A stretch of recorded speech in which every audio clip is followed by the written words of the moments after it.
Sus instrucciones de velocidad las voy a tener presentes al pie de la letra.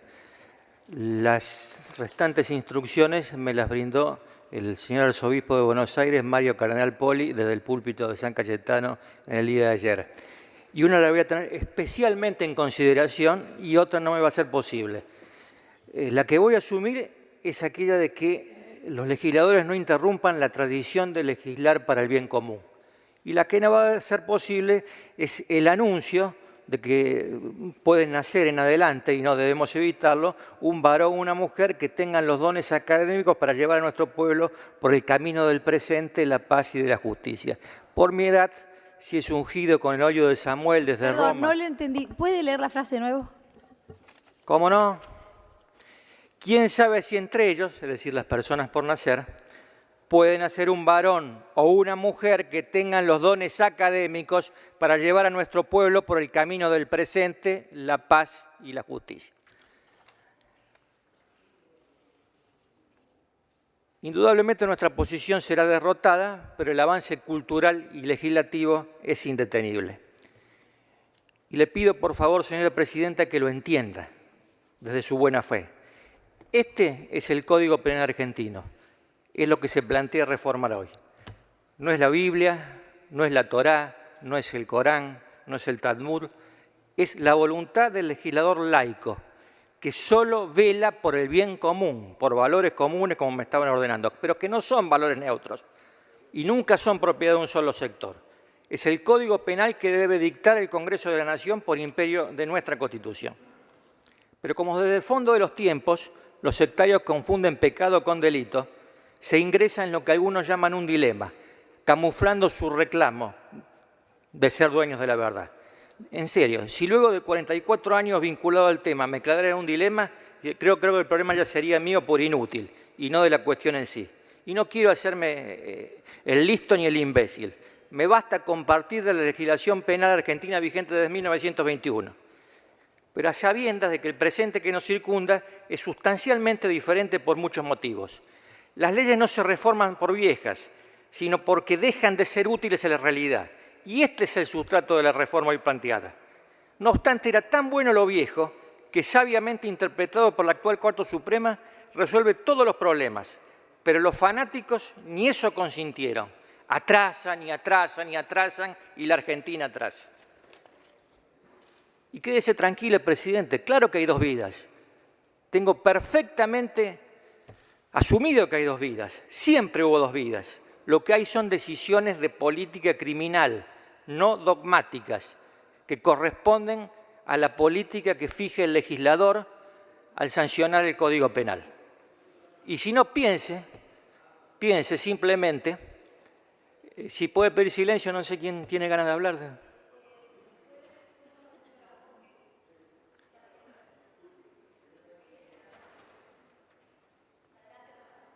Piense simplemente que hasta hace no pocos años existía en el Código Penal argentino el infanticidio, que era sancionado como una pena mínima, y era la muerte de un niño recién nacido dentro del periodo puerperal, calculado en 40 días aproximadamente.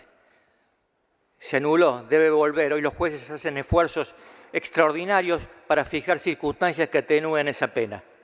Nuestro legislador histórico, el de 1921, tuvo muy en cuenta que esto se trataba de un ataque al feto dentro del título de delitos contra la vida. Y no hay fábula posible que a mí me pueda hacer cambiar de opinión en orden a la constitucionalidad o no de esto. Y ya pasaré a explicarme por qué. La primera ley represiva del aborto es de 1887, es la ley 1920. Y rigió durante 38 años hasta 1921, sancionada como ley 11.179. 88 años después parece que no se ha cambiado nada y que la ciencia no avanzó, la concepción penal tampoco se modernizó, que tendríamos que volver a 1987 porque no se acepta ni siquiera la violación. Y en usted lo admito porque lo hace desde la espontaneidad, desde un pensamiento sin filtro, pero no de aquellos que dicen estudiar el tema y armar organizaciones para sostener cosas que verdaderamente son inatendibles. Vuelvo a la historia. Venida de diputados en 1921, con media sanción también, la Comisión de Códigos de la Cámara de Senadores, el 23 de septiembre de 1920, introdujo cambios en la media sanción sobre el aborto. por fuera de todo dogma religioso, tomando en cuenta, como me pide el cardenal, el interés de la sociedad en su conjunto. Y era el Código Penal de conservadores populares y democráticos, salvo el día de las elecciones.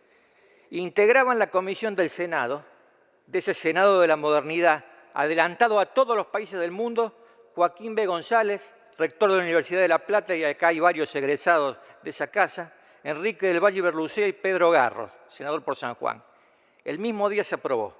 Un año exacto después se aceptaron los cambios en la Cámara de Diputados, cuya comisión era presidida por Rodolfo Moreno Hijo, ministro conservador de la provincia de Buenos Aires, y Jerónimo del Barco, al cual menciono porque es un exgobernador de Córdoba, con plazas y avenidas a su nombre.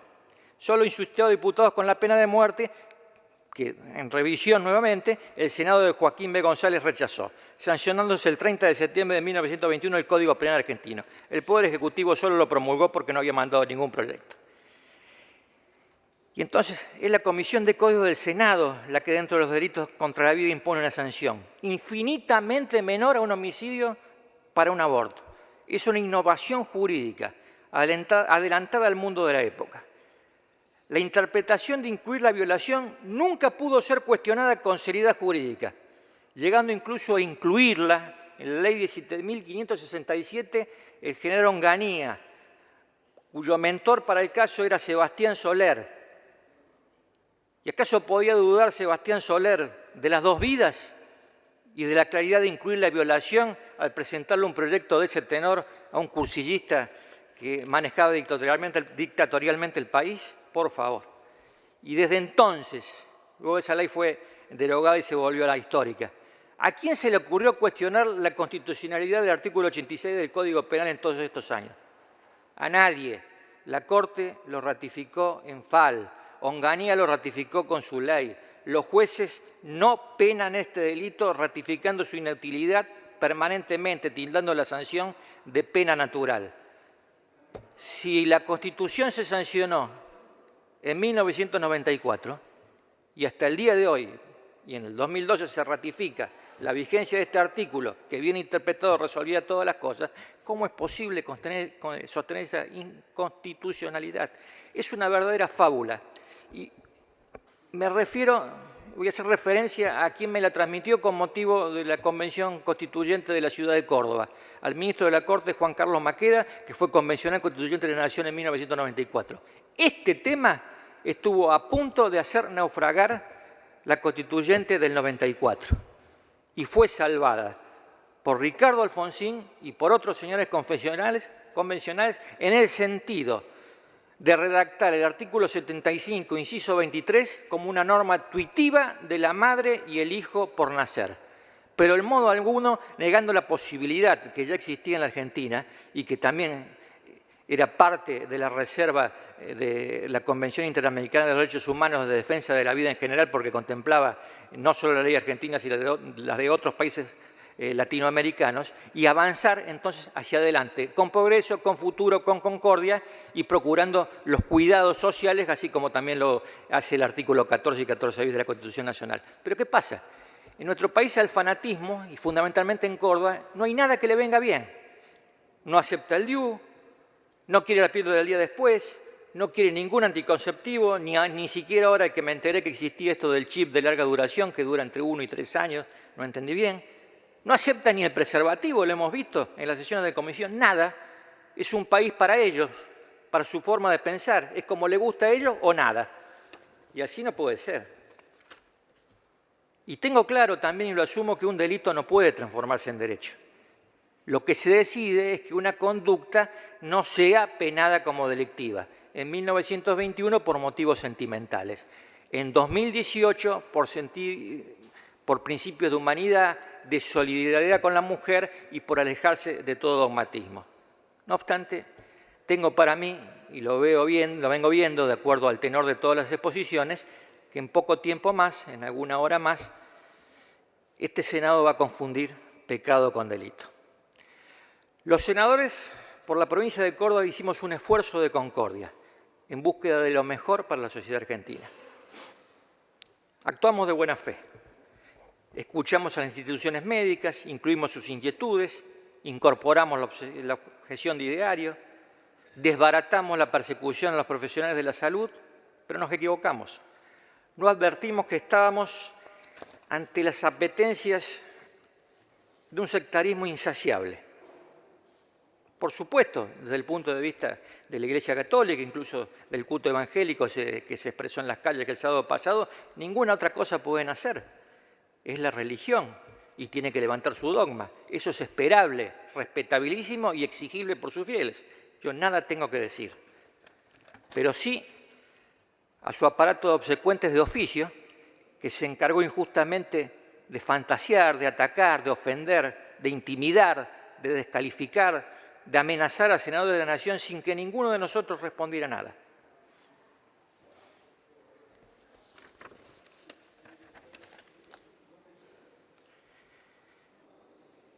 Como vengo diciendo, estos mismos sectarios pervirtieron los buenos efectos en la ciudad de Buenos Aires, en la provincia de Santa Fe, en la provincia de Buenos Aires, de las consecuencias jurisprudenciales del caso Fall. Y para que lo entienda cualquiera, porque lo dije al principio, el Código Penal argentino no son las tablas de Moisés, son decisiones legislativas de política criminal, por motivaciones diferentes a cualquier dogma. Y si quieren hacer un código penal con dogmas religiosos, bueno, retomen los 10 mandamientos, si eso es lo que se considera desde los sectores, ni siquiera de la Iglesia, porque sé que no es así, sino de los que se reclaman como curadores de la Iglesia Católica o de algunos cultos evangelistas. Y van a ver que no es posible. Vayan mandamiento por mandamiento. Y si tomas no matarás, como dije, estaba el infanticidio. Y como dije, estaba el aborto con una pena mínima, y como puedo decir, está el homicidio en estado de emoción violenta, y muchos ejemplos más. Todo el título de los delitos contra la vida. Siempre muere una persona, siempre se mata a una persona. ¿Quieren acordarse de no desear o no quitar la mujer al prójimo? Bueno, tenía un sustrato religioso y fue legislado en la Argentina. Estaba el delito de adulterio, muy en perjuicio de la mujer, porque para el hombre se exigía el amancebamiento, podía tener amantes o ser concurrente a prostíbulos permanentemente, pero un hecho de la mujer implicaba incurrir en adulterio. Por suerte, también eso fue derogado. La Argentina fue entonces abandonando desde el laicismo las tablas de la ley y derogó ese delito. ¿A quién se le recurriría hoy reincorporarlo? Yo creo que hay grupos que sí que están en estas mismas calles, que festejan ese tipo de cosas, incluso la falta o la abstención, la abstinencia, mejor dicho, de relaciones sexuales hasta el matrimonio o cuando fuera. Los artículos con basamiento religioso son pulverizados por la realidad. Quedan solamente para los países teocráticos islámicos, donde se sigue lapidando a la mujer y todos reaccionamos ante tamaña barbarie. Pero acá parece que no nos adecuamos, no nos adaptamos. El falso testimonio, no cometerás falso testimonio contra tu prójimo, es otro de los mandamientos. Sin embargo, alguna vez existió, que ya no existe, el delito de falsa denuncia. Y también se legisla cuando se miente en la prensa o se injuria, y a usted le ha ocurrido, siendo absolutamente erróneo y falsario, pero como se trata de delitos donde está en juego la noticia del interés público, tampoco pueden castigarse. Son actos de barbarie, porque se sigue confundiendo, como dije, delito con pecado. Y no entendiendo que el delito contra la vida, por razones de carga política criminal de cada figura, tiene distintos castigos. Por creer en todo esto que vengo diciendo, la senadora Rodríguez Machado, el senador Caserio y quien le habla fuimos incluidos en un inmenso afiche pegado en toda la ciudad de Córdoba, tildándonos de asesinos, genocidas. En el caso mío debe ser porque tengo la frente muy amplia, porque asumo que ya debo decir que soy pelado. En la playa de estacionamiento del Colegio de Abogados, en la frente me pintaron una cruz esvástica para que la vea mi hija cuando iba a estacionar el auto y le sacara una foto. Esta es la verdad. Este es el sectarismo de estas facciones. El senador Caserio, y a quien le habla realmente, y entiéndame la expresión, si se quiere, inadecuada, pero no nos entran balas. Pero yo quiero rendirle un homenaje especial a la senadora Rodríguez Machado, porque ella sí tiene un anclaje social en la ciudad de Córdoba y en la provincia de Córdoba, y participa cercanamente a todos estos grupos que la han llevado a la máxima de las mortificaciones. Pero no importa, no importa, yo ya se lo he dicho personalmente. Laura Rodríguez Machado, que es la que más sufrió con todo esto, representa la mejor continuidad del pensamiento demócrata y liberal que fue ejemplo de progreso en Córdoba. Hay una Córdoba buena y que ilumina. La de Antonio del Viso, ministro del Interior, senador, gobernador de nuestra provincia, que promovía el registro civil, el matrimonio civil, la separación de la Iglesia y del Estado, el que trajo a las maestras normales norteamericanas a la escuela laica. Tiene plazas, calles, una calle muy importante en el barrio de Alta Córdoba, la llenaron de carteles con nuestros rostros. Jerónimo del Barco, el diputado nacional de 1921 que sancionó este tema del aborto, gobernador de la provincia, también con plazas y calles por toda la ciudad. Bueno, que vayan los entorchados, que no peguen nuestros carteles, que volteen el nombre de este ex gobernador de su plaza. La de Ramón J. Cárcano, el primero que igualó a los hijos matrimoniales con los extramatrimoniales, adulterinos, incestuosos y sacrílegos, ignorando las ignacianas jesuíticas, y entiéndame bien a dónde voy, para pelearse con el obispo de la época y toda su clac de sacristía. Y era en definitiva el enfrentamiento de la Ilustración con el clericalismo. Es en suma el sustrato de la reforma universitaria de 1918. Del obispo y del rector no se acuerda nadie. Ramón J. Cárcano, 2 veces gobernador demócrata, merece un recuerdo permanente por su visión de progreso de la provincia. La de Amadeo Sabatini, despreciativamente tildado de un tanito de Villa María, nacido en Barracas, hijo de un inmigrante boloñés, seguramente el mejor gobernador del siglo XX, que se negó al asumir, a jurar por Dios y los santos evangelios con un escándalo de horda con la legislatura provincial y un boicot que no pudo empañar su inmensa obra de gobierno. Pero la verdad que en una Córdoba donde el futuro político, por lo menos así nos anuncian, todavía se quiere condicionar según se esté a favor o en contra del obispo, cometimos la osadía de abrazar juntos, sus 3 senadores, la independencia de criterio. Y el oscurantismo provincial, que es lerdo pero es seguro, no tiene un solo senador que lo defienda. Solo están para el insulto y el agravio. Nos pidieron la objeción de conciencia, la conseguimos, llegamos al consenso y no respetan que votemos a conciencia. Pero verdaderamente hay una Córdoba bendita de la democracia y de las ideas que han iluminado siempre con antelación a este país. Pero hay una Córdoba inferior, que ora y embiste cuando se digna usar de la cabeza. Y si ese soneto no le suena, es el mañana efímero, es lo que va a pasar ahora. Se va a rechazar la media sanción, efímeramente. Mañana será presente, será futuro, pasarán meses, pasará algún año, pero esto, como le dije, se va a sancionar. Queríamos una reforma penal de valores humanistas, solidaria con las mujeres, y solo recibimos cornadas y puñaladas traperas. No importa, Presidenta, ya termino. No vamos a perder su respeto, ni tampoco el respeto del resto de los senadores. Votaremos afirmativamente la media sanción para ser coherentes, incluso respetando el acuerdo político que tenemos, que luego nuestro proyecto de concordia y consenso tendría que ser el que progrese. Pero bueno, es así.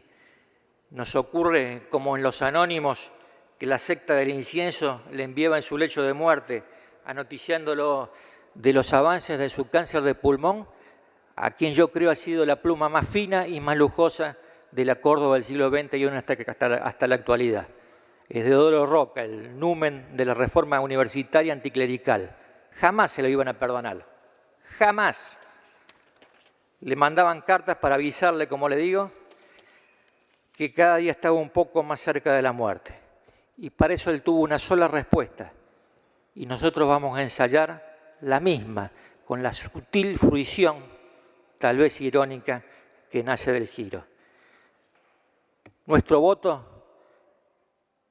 tendrá como consecuencia los odios que nos costó tanto ganar. Gracias, Presidenta. Gracias.